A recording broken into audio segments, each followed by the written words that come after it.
Assalamualaikum warahmatullahi wabarakatuh. Perkenalkan, nama saya Dimas Sumantara, NIM S19015, kelas S19A. Di sini saya dari kelompok 8. Saya akan membahas slide yang kedua. PSBB. Dalam pemerintahan tersebut disebutkan bahwa PSBB adalah pembatasan kegiatan tertentu bagi penduduk dalam suatu wilayah diduga terinfeksi adanya penyebaran virus corona yang lebih besar lagi. Dalam pasal 2 Permenkes itu disebutkan bahwa sebuah wilayah baru bisa ditetapkan dalam status PSBB jika memiliki 2 poin ini. Yang pertama, jumlah kasus dan tujuan yang pertama jumlah kasus dan jumlah kematian akibat penyakit meningkat dan menyebar secara signifikan dan cepat ke beberapa wilayah. Yang kedua, kesamaan dalam hal pola penyebaran penyakit dengan wilayah atau negara lain. Selain itu, PSBB juga mencatat dalam Peraturan Gubernur DKI Jakarta Nomor 33 Tahun 2020 yang mewajibkan semua penduduk Jakarta untuk yang pertama melakukan perilaku hidup sehat atau hidup bersih. Yang kedua, menggunakan masker untuk berpergian atau kemanapun. Yang ketiga, menjaga pola makan. Apa saja yang dibatasi dalam PSBB? Yang pertama, kegiatan beraktivitas di sekolah ataupun di tempat kerja. Yang kedua, kegiatan di tempat umum. Yang ketiga, kegiatan beragama. Yang keempat, kegiatan sosial atau budaya. Yang kelima, operasional di tempat umum. Yang keenam, kegiatan lainnya dalam aspek pertahanan dan keamanan. Meskipun terbatasnya, namun pemerintah memastikan warganya tidak akan kekurangan bahan pokok. Pemerintah akan membantu dengan yang pertama, memberi bantuan sosial melalui baksos. Bantuan sosial akan memberikan bantuan kepada masyarakat yang terkena PSBB. Yang ketiga, pengurangan pajak atau retribusi bagi pelaku usaha. Dan untuk COVID-19, pemerintah Jakarta mewajibkan seluruh penduduknya untuk yang pertama mengikuti aturan yang telah diberikan pemerintah untuk masyarakat, dan yang kedua melakukan sosial mandiri dengan di rumah saja untuk memutus mata rantai COVID-19. Yang ketiga, melaporkan kepada tenaga medis atau RT atau lurah jika ada warga yang pulang dari merantau. Sekian dari presentasi saya. Wassalamualaikum warahmatullahi wabarakatuh. Assalamualaikum warahmatullahi wabarakatuh. Sebelumnya, saya Ivana Maharani meminta maaf jika pada video ini saya tidak menggunakan seragam maupun baju putih atau kerudung putih karena saya tidak ada kerudung putih di rumah. Dan saya baru mengetahui aturan ini setelah membuat video ini selesai. Saya memohon maaf sebesar-besarnya kepada Bapak. Ini murni kesalahan saya karena saya tidak bertanya dulu kepada si Pen maupun teman-teman yang lain. Terima kasih. Suatu wilayah dapat menerapkan program PSBB atau pembatasan sosial berskala besar dengan ketentuan sebagai berikut. Ketentuan yang pertama yaitu jumlah kasus dan atau jumlah kematian yang diakibatkan oleh COVID-19 mengalami peningkatan dan menyebar secara signifikan dengan cepat ke beberapa wilayah. Ketentuan kedua yaitu terdapat kaitan epidemiologis dengan kasus serupa di wilayah lain. Pelaksanaan PSBB tertuang dalam Peraturan Pemerintah Nomor 21 Tahun 2020 dan diturunkan secara rinci di Peraturan Menteri Kesehatan Nomor 9 Tahun 2020 tentang pedoman PSBB dalam rangka percepatan penanganan COVID-19. Terdapat 5 hal penting di dalamnya. Yang pertama, penerapan PSBB berlaku selama 14 hari. Menurut Permenkes RI Nomor 9 Tahun 2020, PSBB akan berlaku selama 14 hari terhitung sejak disetujui oleh Menteri Kesehatan. Yang kedua, pembatasan transportasi. Transportasi penumpang, baik transportasi umum maupun transportasi pribadi, harus memperhatikan jumlah penumpang dan menjaga jarak antar penumpang. Yang ketiga, tidak ada penutupan jalan. Lalu yang keempat, tidak ada penilangan bagi pelanggar PSBB. Operasi penertiban ini bertujuan untuk menghindari adanya perkumpulan orang dalam upaya mencegah kemungkinan penyebaran COVID-19. Yang kelima, pengiriman logistik tetap berjalan.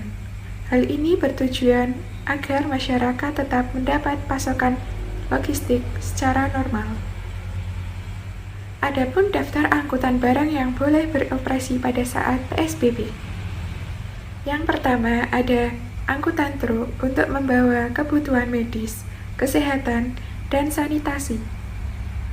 Yang kedua ada angkutan barang untuk keperluan bahan pokok. Yang ketiga angkutan untuk makanan dan minuman, serta sayuran dan buah-buahan untuk didistribusikan ke pasar dan supermarket. Yang keempat ada angkutan untuk pengedaran uang. Lalu yang kelima, angkutan BBM atau BBG. Yang keenam ada angkutan truk barang, keperluan distribusi, bahan baku, industri, infrastruktur, dan assembly. Yang ketujuh, ada angkutan truk barang keperluan ekspor-impor. Yang kedelapan, angkutan truk barang dan bus untuk keperluan distribusi barang kiriman. Yang kesembilan, angkutan bus penjemputan karyawan industri manufaktur dan assembly. Yang kesepuluh, angkutan kapal penyeberangan. Lalu yang ke-11, pembatasan transportasi umum dan ojek online. Yang ke-12, transportasi penumpang dengan memperhatikan jumlah penumpang dan jarak antar penumpang. Berdasarkan berita terbaru, pada hari Minggu 7 Juni 2020, di Indonesia mengalami pertambahan kasus sebesar 672 kasus. Jadi total keseluruhannya sebanyak 31.186 kasus. Total pasien meninggal dunia sebanyak 1.851, sedangkan yang sembuh sebanyak 10.498 jiwa. Seperti yang diketahui bahwa DKI Jakarta merupakan wilayah dengan penyebaran COVID terbesar di Indonesia. Sampai saat ini, update kasus terbaru pada hari Minggu 7 Juni 2020, wilayah DKI Jakarta mengalami pertambahan kasus sebesar 160 kasus, dengan total menjadi 7.946 kasus, dengan pasien sembuh sebanyak 3.140, sedangkan jumlah pasien meninggal dunia sebanyak 537 orang. Pada awalnya, DKI Jakarta lah yang menerapkan sistem pembatasan sosial berskala besar, kemudian diikuti oleh wilayah lain di sekitar DKI Jakarta. Menteri Kesehatan Terawan Agus Putranto setelah berkoordinasi dengan gugus tugas percepatan penanganan COVID-19 di tingkat nasional menyetujui penerapan program PSBB di wilayah Jakarta pada 7 April 2020. Alasannya sebagai berikut. Alasan yang pertama yaitu pemerintah mempertimbangkan dari aspek kesehatan. Lalu, alasan yang kedua dari aspek keselamatan. Karena di DKI Jakarta merupakan pusat penyebaran COVID tipe 2. Lalu, alasan yang ketiga yaitu aspek perekonomian. Tujuan diterapkannya program PSBB atau pembatasan sosial berskala besar yaitu diharapkan dapat menghambat penyebaran COVID-19. Juru bicara pemerintah untuk penanganan COVID-19, Ahmad Yuryanto, menuturkan bahwa faktor yang menyebabkan DKI Jakarta menjadi wilayah dengan kasus COVID-19 terbesar di Indonesia yaitu faktor yang pertama yaitu DKI Jakarta memiliki banyak pintu gerbang masuknya penyebaran virus corona. Faktor yang kedua yaitu mobilitas penduduk yang sangat tinggi. Dari dua faktor tersebut memungkinkan terjadinya kontak dari kasus positif yang cukup besar. Pemerintah Provinsi DKI Jakarta memperpanjang penerapan PSBB di wilayah Jakarta pada 4 Juni 2020. Saat ini, penerapan PSBB di Jakarta memasuki masa transisi. Dalam masa transisi ini, sejumlah kegiatan sosial ekonomi sudah dapat dilakukan dengan memperhatikan aturan yang telah ditetapkan. Pada prinsipnya, masa transisi yang diterapkan pada PSBB di wilayah Jakarta kali ini mengedepankan aktivitas masyarakat yang sehat, aman, dan produktif. Ada beberapa syarat dan ketentuan yang ditetapkan oleh pemerintah Provinsi DKI Jakarta. Yang pertama, hanya warga sehat yang boleh berpergian. Yang kedua, semua tempat dan semua kegiatan hanya boleh diisi setengah dari kapasitas. Masyarakat dengan usia lanjut, anak-anak, dan ibu hamil tidak disarankan untuk mengikuti kegiatan di luar rumah. Yang keempat, selalu menggunakan masker saat berada di luar rumah. Yang kelima, menjaga jarak aman, minimal 1 meter, mencuci tangan dengan sabun, dan menerapkan etika batuk atau bersin. Assalamualaikum warahmatullahi wabarakatuh. Perkenalkan, saya Mustiana Kartika Sari, NIM S19028, kelas S19A. Akan menjelaskan slide keempat. Kementerian Kesehatan atau Kemenkes resmi menerbitkan Peraturan Menteri Kesehatan atau Permenkes nomor 9 tahun 2020 tentang pedoman pembatasan sosial berskala besar dalam rangka percepatan penanganan coronavirus atau COVID-19. Salah satu yang diatur dalam Permenkes nomor 9 tahun 2020 adalah tata cara penetapan PSBB. Dalam lampiran Permenkes nomor 9 tahun 2020 dijelaskan bahwa PSBB di suatu wilayah ditetapkan oleh Menteri berdasarkan permohonan gubernur atau bupati atau wali kota atau ketua pelaksana gugus tugas percepatan penanganan COVID-19. Di dalam lampiran Menteri Kesehatan itu menyebutkan ada 14 tata cara jika suatu wilayah ingin mendapatkan status PSBB dari pemerintah pusat. Yang pertama yaitu gubernur atau bupati atau wali kota menyampaikan usulan kepada menteri disertai dengan data gambaran epidemiologis dan aspek lain seperti ketersediaan logistik dan kebutuhan dasar lain, ketersediaan fasilitas kesehatan, tenaga kesehatan, dan pembekalan kesehatan termasuk obat dan alat kesehatan. Data yang disampaikan kepada Menteri juga termasuk gambaran kesiapan gugus tugas percepatan penanganan COVID-19 daerah.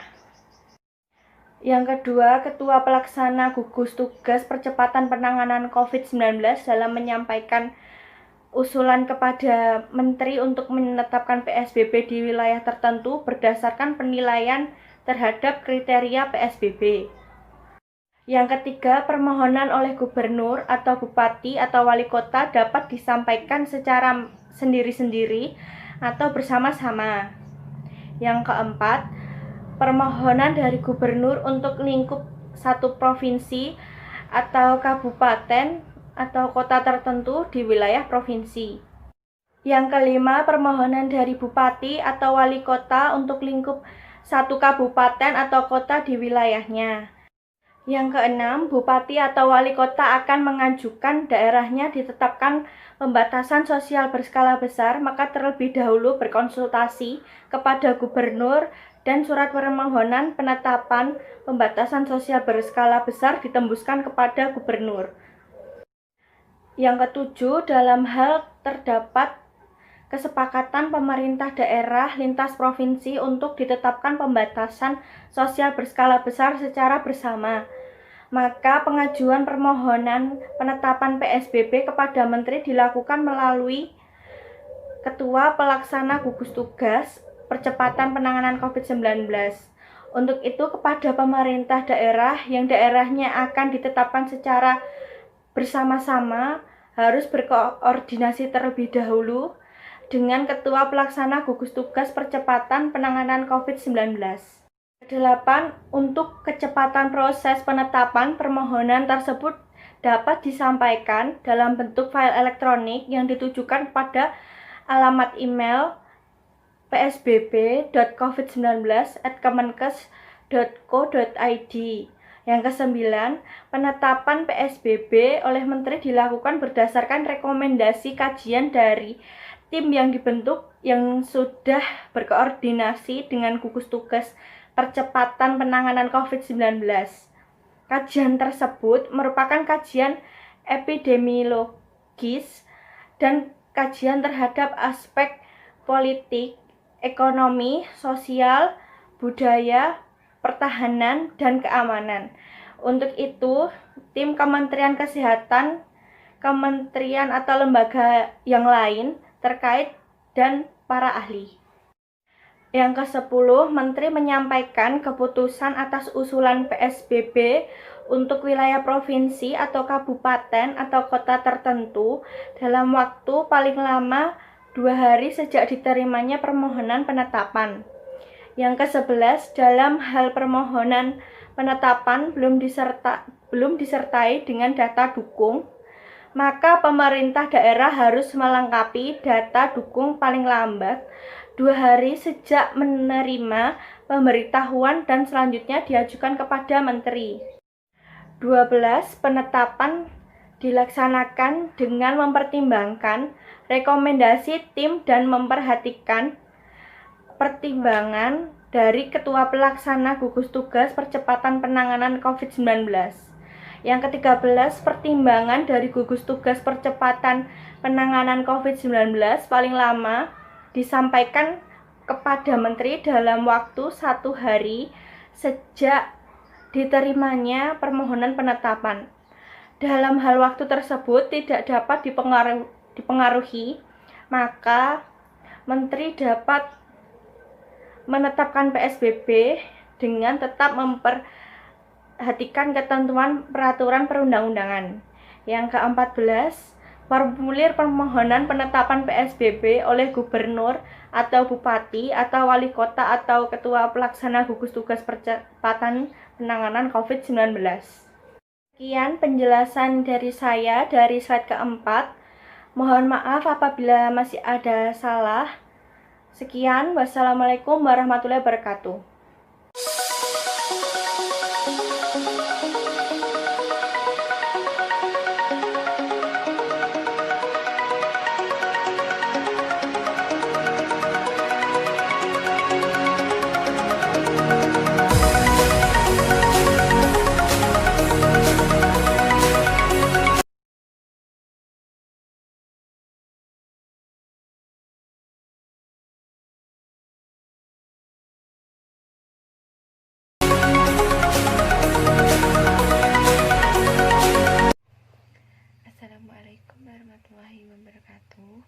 Perkenalkan, nama saya Putri Indasari, nomor induk mahasiswa S19033. Saya dari kelas S19A, Universitas Kusuma Usada Surakarta.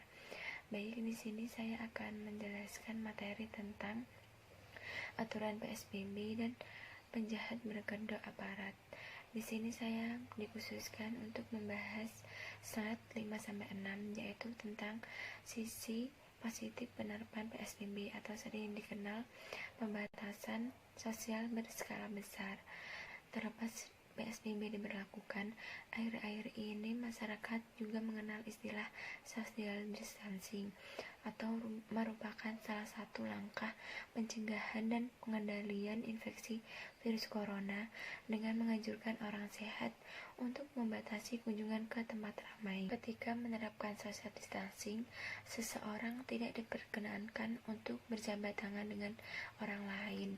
Setidaknya berinteraksi dengan orang itu berjaga jarak sekitar 1 meter dengan orang yang diajak berinteraksi, terutama dengan orang yang sedang sakit atau berisiko tinggi menderita COVID-19.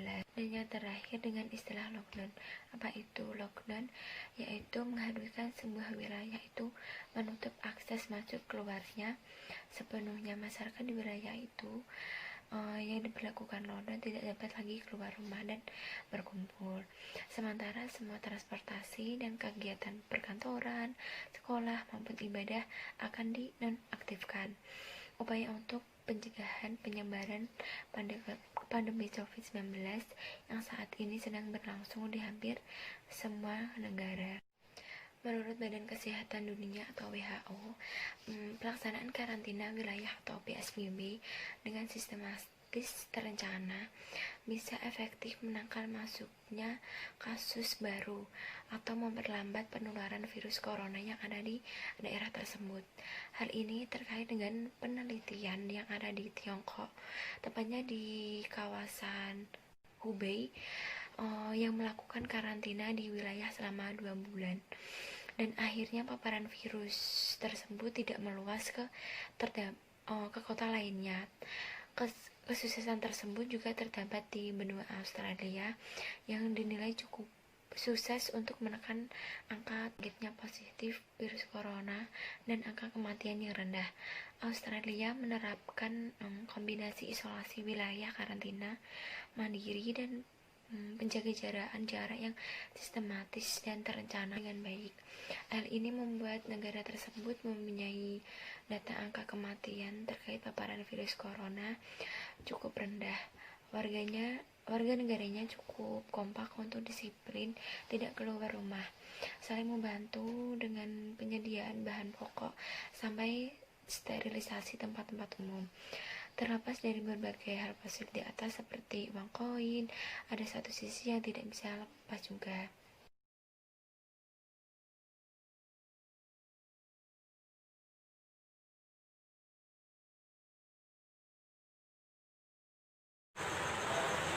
Assalamualaikum warahmatullahi wabarakatuh. Perkenalkan, saya Rizana Syafira, NIM S19040, kelas S19A. Di sini saya akan menjelaskan tentang sisi negatif penerapan PSBB di slide 7 dan 8. Adanya virus corona bisa menyebar begitu cepat, sehingga pemerintah mengambil keputusan untuk upaya penanganan COVID-19. Pemerintah mengambil keputusan penerapan PSBB di setiap wilayah untuk mencegah kemungkinan penyebaran virus COVID-19 supaya tidak semakin luas. Hal ini membuat sekolah dan kantor diliburkan, bukan seperti libur semester yang bisa jalan-jalan menghabiskan waktu bersama keluarga.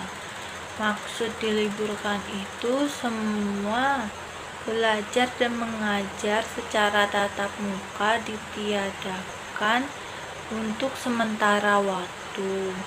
Namun, kegiatan belajar tetap dilakukan secara daring di rumah masing-masing. Tidak hanya itu saja dampak dari virus corona, ujian nasional pun dibatalkan untuk keamanan dan kesehatan siswa-siswi agar keluarga dan tetangga yang ada di sekitar tidak terjangkit virus COVID-19. Jika ujian nasional dibatalkan, penerimaan peserta didik baru akan susah, kecuali ada standar nilai pengganti yang digunakan. Misal rata-rata nilai rapot, maka harus ada nilai, sehingga semua punya kesempatan yang sama untuk memiliki sekolah yang diinginkan, walaupun ditetapkan zonasi. Dan para pekerja kantor juga menyelesaikan tugasnya dari rumah.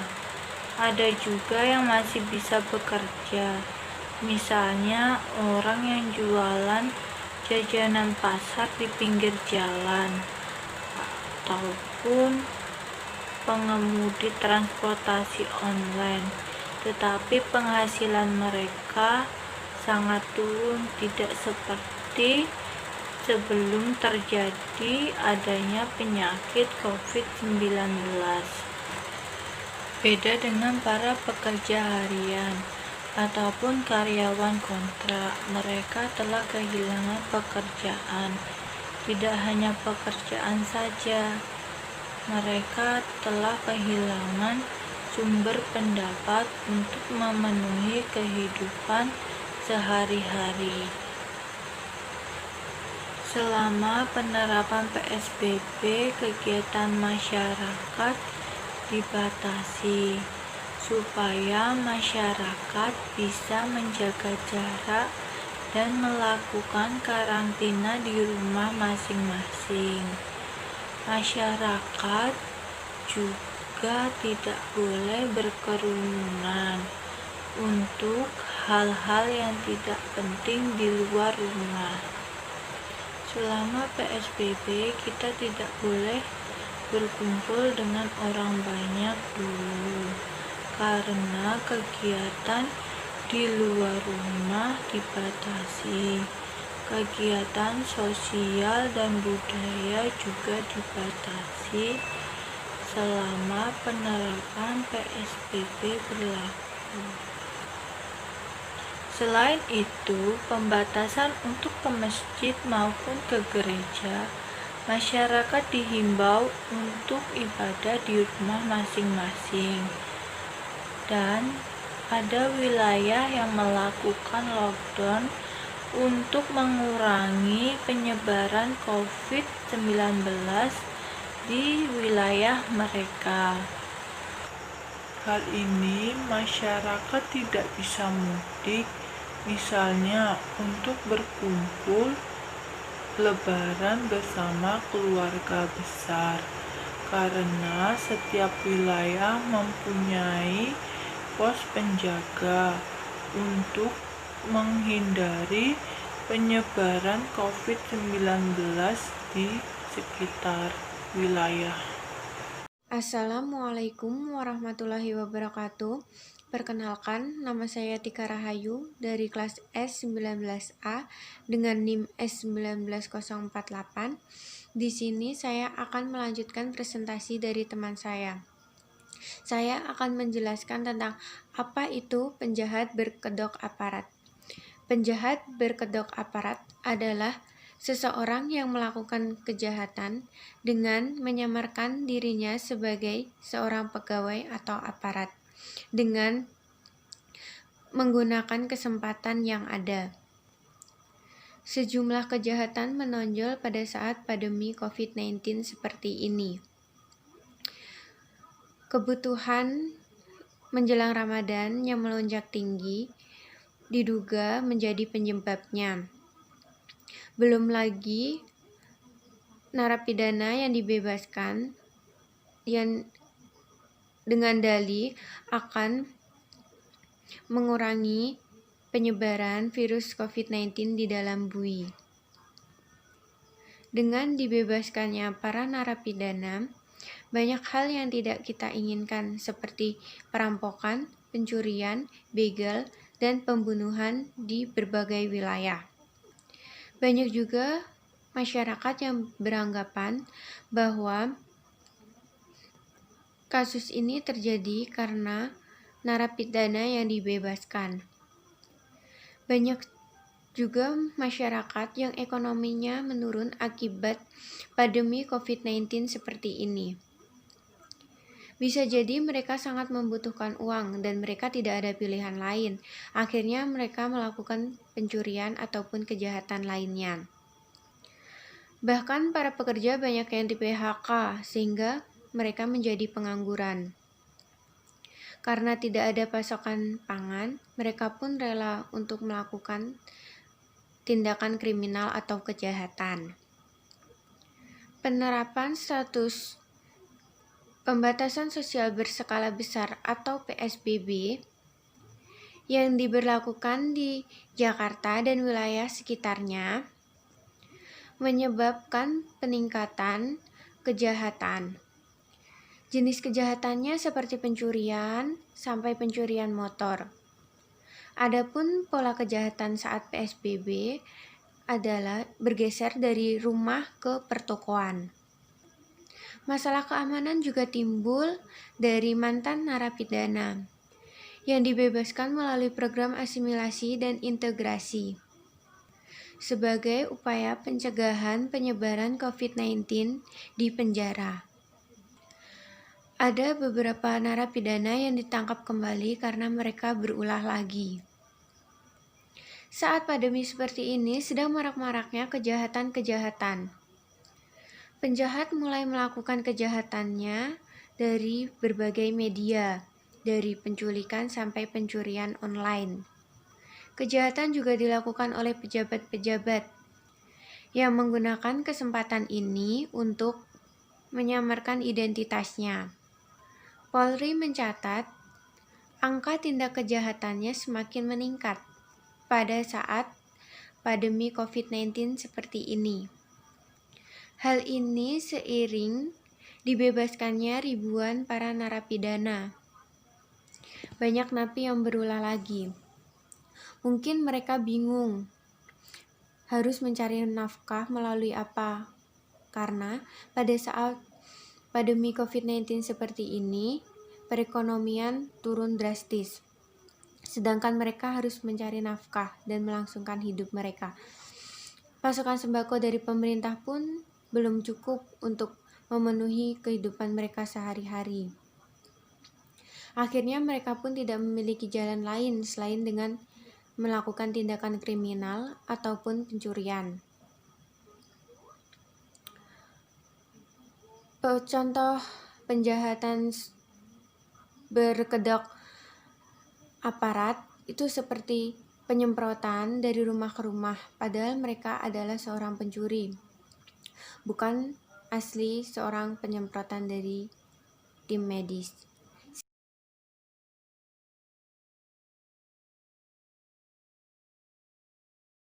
Sekian dari saya, kurang lebihnya mohon maaf. Wassalamualaikum warahmatullahi wabarakatuh.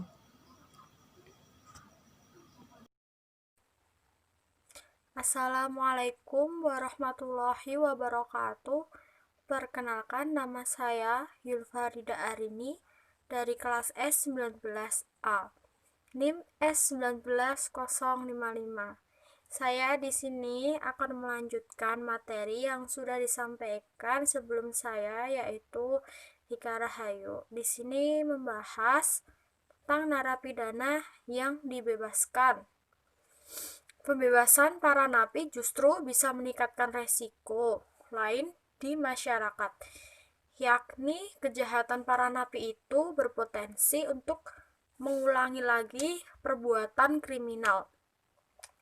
Untuk pembebasan para napi sepertinya bukan hanya untuk memutuskan rantai penyebabnya COVID-19.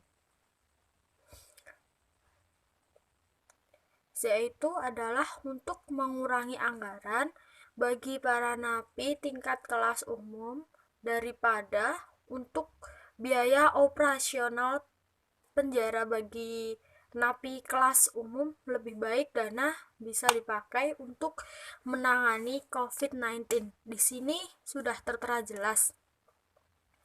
Para napi yang dibebaskan bisa saja untuk mengulangi kejahatannya lagi. Apalagi ini lagi di masa banyaknya pengangguran karena banyak karyawan yang sudah di PHK dari tempat kerjanya. Di masa sulit ini, semua kepala keluarga harus berjuang untuk mencukupi kebutuhan keluarganya. Apalagi narapidana yang dibebaskan karena dengan alasan untuk memutus rantai COVID-19 ini. Setelah dibebaskan para napi, sekarang banyak isu-isu di desa-desa, di kampung-kampung lainnya, maraknya isu pencurian di sebuah rumah-rumah. Sekarang di desa-desa sebelah desa saya atau di desa saya, setiap malam dijaga ronda karena terdapat banyak isu pencurian, banyaknya maling di sebuah rumah. Itu sisi negatifnya jika napi dibebaskan. Sisi positifnya yaitu mengurangi anggaran bagi kehidupan para napi di penjara. Daripada anggaran dananya untuk para napi yang di penjara bisa dipakai untuk menangani pasien COVID-19 ini. Jadi ada sisi negatifnya, ada sisi positifnya jika napi dibebaskan. Yang kedua yaitu COVID-19 ini memang berimbas pada semua aspek kehidupan masyarakat, dari mulai pengangguran, pencurian, angka kemiskinan meningkat, dan angka kejahatan semakin meningkat. Nah, karena itu semakin banyaknya angka pengangguran, jadi mereka, kepala keluarga atau banyak orang yang benar-benar berjuang untuk mencukupi kebutuhan keluarganya. Banyaknya karyawan di PHK sekarang itu, mereka pasti pada bingung untuk mencukupi kebutuhan kehidupan mereka. Peningkatan angka kemiskinan salah satunya yang berimbas. Angka kemiskinan semakin meningkat, banyaknya lapak pekerjaan yang sudah di PHK, sulit mencari pekerjaan, yang sudah di PHK juga bingung mau kerja apa. Mereka bisa mendirikan usaha sendiri kecil-kecilan untuk mencukupi kebutuhan keluarganya. Baik, terima kasih. Intinya, narapidana dibebaskan itu ada sisi positifnya dan juga ada sisi negatifnya. Semoga COVID-19 ini segera berakhir dan semua kembali normal. Dan diadakan new normal ini semoga semua bisa menjadi normal. Amin. Sekian penjelasan dari saya. Jika ada kesalahan, mohon dimaafkan. Assalamualaikum warahmatullahi wabarakatuh.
Assalamualaikum warahmatullahi wabarakatuh. Saya Afida Ainun Naim dari kelompok 8. Di sini saya tidak akan menjelaskan pengertian PSBB, tujuan PSBB karena sebelumnya sudah dijelaskan oleh teman-teman saya. Tetapi di sini akan saya memberikan beberapa dampak dari PSBB. Salah satu dampak dari PSBB yaitu sulitnya masyarakat Indonesia, khususnya kelas menengah ke bawah, dalam mencari pekerjaan. Sulitnya perekonomian Indonesia karena banyak pekerja yang di PHK dan lain-lain. Di sini saya akan memberikan beberapa dampak, yaitu kejahatan properti. Kejahatan properti ialah kategori kejahatan yang termasuk di dalamnya antara lain pencurian, pengambilan sesuatu yang melanggar hukum, perampokan, pencurian kendaraan bermotor, dan kejahatan dengan pembakaran, pencurian barang di toko swalayan, dan perusakan properti. Kejahatan properti adalah kejahatan untuk mendapatkan uang seperti atau beberapa keuntungan lainnya. Properti atau beberapa keuntungan lainnya. Kejahatan ini sangat mungkin melibatkan kekerasan atau ancaman kekerasan dalam kasus-kasus seperti perampokan atau pemerasan. Segala kejahatan yang dilakukan dalam rangka untuk memperkaya diri sendiri, maka dianggap sebagai kejahatan properti. Kejahatan terhadap suatu properti dibagi menjadi dua, yaitu menghancurkan properti dan mencuri properti. Ketika suatu properti dihancurkan, kejahatan itu dapat digolongkan ke dalam perusakan, atau bila properti dirusak dengan cara dibakar, maka disebut pembakaran atau yang disebut dengan arson. Contoh-contoh tindakan mencuri properti ialah perampokan dan penggelapan. Kejahatan properti merupakan kejahatan yang frekuensinya terjadi sangat tinggi dengan uang tunai, elektronik, misalnya televisi, alat listrik, dan lain-lain. Ada beberapa banyak contoh, yaitu terutama kepada para ojek online yang mempunyai kredit motor pasti merasa bingung bagaimana cara melunasi cicilan tersebut karena PSBB ojek online tak lagi bisa mengangkut penumpang. Dengan peraturan ini, tentu pendapatan mereka menjadi semakin kecil walaupun mereka masih mendapatkan uang dari lainnya seperti pengantoran barang atau makanan. Bapak Rudi contohnya, usia 23 tahun, salah satu ojek online, mengatakan bahwa dengan adanya aturan PSBB ini yang biasanya Pak Rudi bisa banyak mengambil pesanan penumpang, selama pandemi COVID-19 ini menjadi berkurang dan itu memustukannya untuk beralih ke pengiriman jasa barang atau makanan. Pak Rudi juga pernah sekali dibubarkan paksa oleh petugas keamanan pada saat parkir di kawasan Buaran Raden Inten. Ia juga mengalami kesulitan ketika memasuki kawasan kompleks. Ketika memasuki pos penjagaan kompleks, tubuhnya harus diperiksa suhu tubuh dan harus mencuci tangan. Setelah itu disemprot cairan disinfektan. Dampak lainnya, pedagang kaki lima juga merasakan dapat diberlakukannya PSBB. Seperti yang kita tahu, pedagang kaki lima sangatlah bergantung kepada seberapa laku hasil dagangannya. Contoh lainnya yaitu misal kejahatan berkedok tenaga medis lain, alasannya untuk melakukan penyemprotan terhadap virus COVID-19. Setelah itu baru melakukan aksi kejahatan baik perampokan atau pencurian. Contoh yang lain yaitu angka kejahatan penipuan online berkedok jual masker terus meningkat. terutama masalah pembelian masker. Masyarakat yang hendak membeli masker secara online diimbau agar tidak tergiur dengan tawaran harga masker yang murah yang dijual secara online. Hati-hati dalam berinteraksi online, gunakan aplikasi yang terpercaya dan dijamin keamanannya, dan jangan tergiur harga murah dan janji-janji barang yang akan segera dikirim. Sekian dari saya. Terima kasih. Wassalamualaikum warahmatullahi wabarakatuh.